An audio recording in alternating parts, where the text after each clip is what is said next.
Car ఇక్కడే ఉంది. అంటే అఖిలక్క ఇంటికే వచ్చేసింది. రేయ్ రారా. నేను రాను బ్రో, మామ్ నన్ను కొడుతుంది.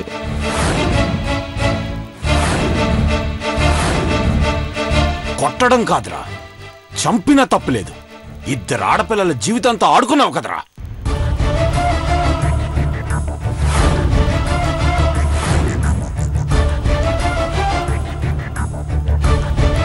ముందు అఖిలక్క దగ్గరికెళ్ళి సారీ చెప్పు చిన్నబాబు.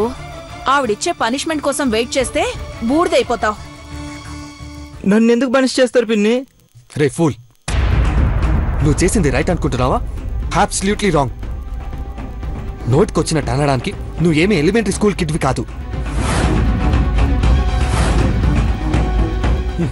వీడికి ఘట్టమనేని వారసుడైన స్పృహ ఉంటే కదా పెద్ద బాబు. వాల్యూ తెలియని ఇలాంటి వేస్ట్ ఫెయిల్తో డిస్కస్ చేయడమే అనవసరం.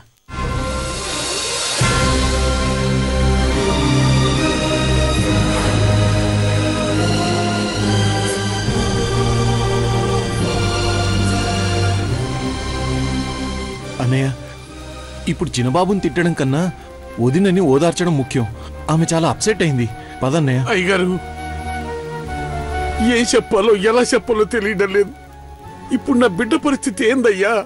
ఇదే మాట వీడి కాలర్ పట్టుకుని అడుగను మంతు.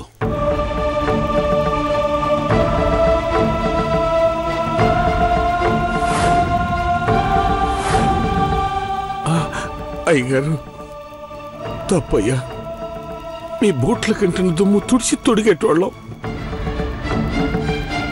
చొక్కా అట్టుకుని చిన్నబాబు గారిని ఏందయ్యా ఆ మాటలు?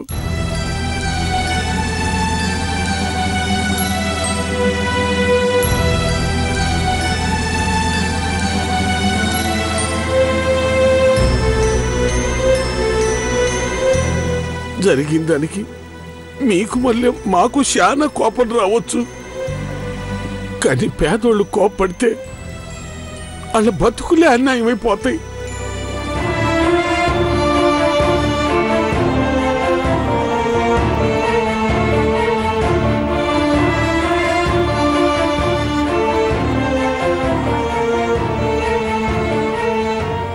కళ్ళెర్ర చేసే శక్తి కూడా లేదయ్య గారు. నా రక్తం స్వచ్ఛబడిపోయింది. కాళ్ళు చేతులు కట్టేసినట్టయింది.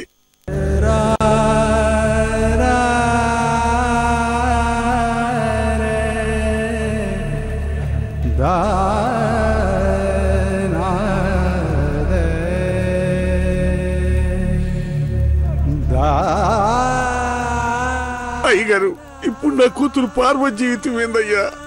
అంతేనయ్యా అడిగేది. పెద్దబాబు సార్, అమ్మగారు రమ్మంటున్నారు. పదండి పదండి.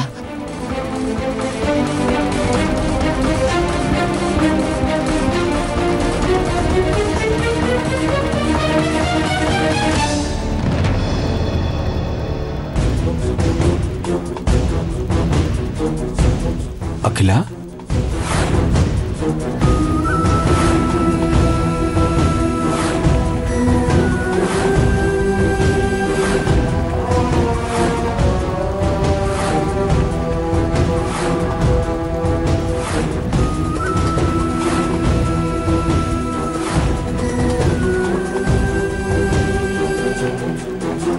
వచ్చిన వాళ్ళందరూ బయటికి వెళ్ళండి.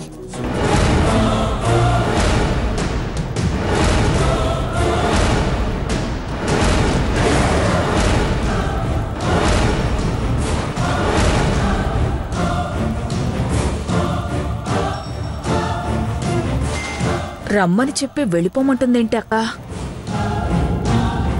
అఖిల,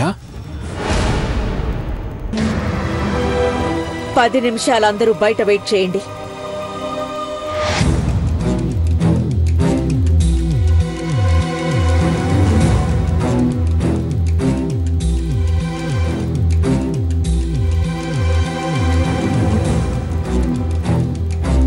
హనుమంతు కూతురు